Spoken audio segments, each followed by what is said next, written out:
മിശിഹായ്ക്ക് സ്തുതിയായിരിക്കട്ടെ. 1 സാമുവേൽ 13-ാം അധ്യായം. സാവൂൾ തിരസ്കൃതനാകുന്നു.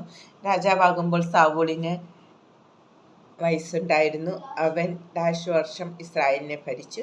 സാവൂളിന്റെ വയസ്സും ഭരിച്ച വർഷവും ബൈബിളിൽ രേഖപ്പെടുത്തിയിട്ടില്ല. സാവൂൾ ഇസ്രായേലിൽ നിന്ന് 3000 പേരെ തിരഞ്ഞെടുത്തു. 2000 പേർ അവനോടൊത്ത് മിക്മാഷിലും ബഥേൽ മലനാട്ടിലും നിന്നു. 1000 പേർ ജോനാഥനോടുകൂടി ബെഞ്ചമിന്റെ ഗിബെയാദേശത്തും ആയിരുന്നു. ശേഷിച്ചവരെ അവരവരുടെ കൂടാരങ്ങളിലേക്ക് അയച്ചു. ഗേബായിലുള്ള ഫിലിസ്തീന്റെ കാവൽ സൈന്യത്തെ ജോനാഥൻ പരാജയപ്പെടുത്തി. ഫിലിസ്തീർ അതറിഞ്ഞു. ഹെബ്രായർ കേൾക്കട്ടെ എന്ന് പറഞ്ഞ് സാവൂൾ രാജ്യമൊട്ടുക്ക് കാഹളം മുഴക്കി. സാവൂൾ ഫിലിസ്തീന്റെ കാവൽ ഭടന്മാരെ പരാജയപ്പെടുത്തിയെന്ന് ഫിലിസ്തീർ തങ്ങളെ വെറുക്കുന്നുവെന്നും ഇസ്രായേലിൽ അറിഞ്ഞു. അതിനാൽ അവർ ഗിൽഗാലിൽ സാവൂളിന്റെ അടുക്കൽ വന്നുകൂടി. ഫിലിസ്തീർ ഇസ്രായേലിനോട് യുദ്ധം ചെയ്യാൻ സൈന്യത്തെ ഒരുമിച്ച് കൂട്ടി. 30,000 രഥങ്ങൾ, 6000 കുതിരപ്പടയാളികൾ, കടൽത്തീരത്തെ മണൽത്തരി പോലെ എണ്ണമറ്റ കാലാൾപ്പട. അവർ ബത്താവന് കിഴക്കുള്ള മിക്മാഷിൽ കൂടാരമടിച്ചു. അപകടസ്ഥിതിയിലാണെന്ന് മനസ്സിലായപ്പോൾ ഇസ്രായേലിൽ ഗുഹകളിലും മാളങ്ങളിലും പാറക്കെട്ടുകളിലും ശവകുടീരങ്ങളിലും കിണറുകളിലും ഒളിച്ചു. ചിലർ ജോർദാൻ നദി കടന്ന് ഗാദിലും ഗിലെയാദിലും എത്തി. സാവൂൾ ഗിൽഗാലിൽ തന്നെ ഉണ്ടായിരുന്നു. അനുയായികളാകട്ടെ ഭയചകിതരുമായിരുന്നു. സാവൂൾ സാമുവേലിന്റെ നിർദ്ദേശമനുസരിച്ച് 7 ദിവസം അവനു വേണ്ടി കാത്തിരുന്നു. എന്നാൽ അവൻ ഗിൽഗാലിൽ വന്നില്ല. അതിനാൽ ജനം സാവൂളിനെ വിട്ടുപിരിയാൻ തുടങ്ങി. സാവൂൾ പറഞ്ഞു, ദഹനബലിക്കും സമാധാന ബലിക്കുമുള്ള വസ്തുക്കൾ എൻ്റെ അടുത്ത് കൊണ്ടുവരുവിൻ. എന്നിട്ട് അവൻ തന്നെ ദഹനബലി അർപ്പിച്ചു കഴിഞ്ഞപ്പോൾ സാമുവേൽ വന്നെത്തി. അവനെ അഭിവാദനം ചെയ്ത് സ്വീകരിക്കാൻ സാവൂൾ പുറത്തേക്ക് ചെന്നു.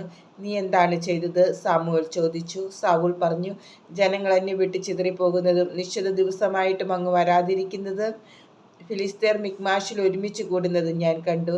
ഗിൽഗാലിൽ വെച്ച് ഫിലിസ്തീർ എന്നെ ആക്രമിക്കുന്നുവെന്നും കർത്താവിൻ്റെ സഹായം ഞാൻ അപേക്ഷിച്ചിട്ടില്ലല്ലോ എന്നും ഞാൻ ഓർത്തു. അതിനാൽ ദഹനബലി അർപ്പിക്കാൻ ഞാൻ നിർബന്ധിതനായി. സാമുവേൽ പറഞ്ഞു, നീ വിഡ്ഢിത്തമാണ് ചെയ്തത്. നിന്റെ ദൈവമായ കർത്താവിൻ്റെ കൽപ്പന നീ അനുസരിച്ചിരുന്നെങ്കിൽ അവിടുന്ന് നിന്റെ രാജ്യത്തും ഇസ്രായേലിൽ എന്നേക്കുമായി സ്ഥിരപ്പെടുത്തുമായിരുന്നു. എന്നാൽ നിന്റെ ഭരണം ഇനി ദീർഘിക്കുകയില്ല. കർത്താവിൻ്റെ കൽപ്പനകൾ നീ അനുസരിക്കായകയാൽ തൻ്റെ ഹിതാനുവർത്തിയായ ഒരാളെ അവിടുന്ന് തെരഞ്ഞെടുത്തിട്ടുണ്ട്. ജനത്തിലെ രാജാവായിരിക്കാൻ അവിടുന്ന് അവനെ നിയോഗിച്ചു കഴിഞ്ഞു. സാമുവേൽ ഗിൽഗാലിൽ നിന്ന് ബെഞ്ചമിന്റെ ഗിബെയായിലേക്ക് പോയി. 600ഓളം പേർ മാത്രമേ സാവൂളിനോട് കൂടെ അവശേഷിച്ചിരുന്നുള്ളൂ. സാവൂളും പുത്രൻ ജോനാഥനും ആ ജനങ്ങളും ബെഞ്ചമിന്റെ ഗേബാദേശത്ത് പാളയമടിച്ചു.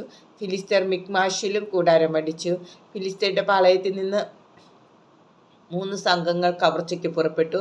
ഒരു സംഘം ശൂവാൽ ദേശത്തെ ഒഫ്രായിമിലേക്ക് തിരിച്ചു. മറ്റൊന്ന് ബത്ത്ഹൊറോനിലേക്കും മൂന്നാമത്തേത് മരുഭൂമിക്ക് അഭിമുഖമായി കിടക്കുന്ന സെബോയിം താഴ്വരയ്ക്ക് മുകളിലുള്ള അതിർത്തിയിലേക്കും പോയി. അക്കാലത്ത് ഇസ്രായേലിൽ ഒരിടത്തും കൊല്ലന്മാരില്ലായിരുന്നു. ഹെബ്രായർ വാളും കുന്തവും ഉണ്ടാക്കാതിരിക്കാൻ ഫിലിസ്തീർ മുൻകരുതലെടുത്തിരുന്നു. ഇസ്രായേല്യർക്ക് തങ്ങളുടെ കൊഴു, തൂമ്പ, കോടാലി, അരിവാൾ എന്നിവ മൂർച്ച വരുത്തുന്നതിന് ഫിലിസ്തീരുടെ അടുക്കൽ പോകേണ്ടിയിരുന്നു. കൊഴുവിനും തൂമ്പായ്ക്കും 2 ശെക്കലും കോടാലിക്കും മുടിങ്കോലിനും 1 ശെക്കലുമായിരുന്നു നിരക്ക്. യുദ്ധദിവസം സാവൂളിനും പുത്രൻ ജോനാഥനും ഒഴികെ മറ്റാർക്കും വാളോ കുന്തമോ ഉണ്ടായിരുന്നില്ല. ഫിലിസ്തീരുടെ കാവൽ സേന മിക്മാഷ് ചൂരത്തിലേക്ക് നീങ്ങി.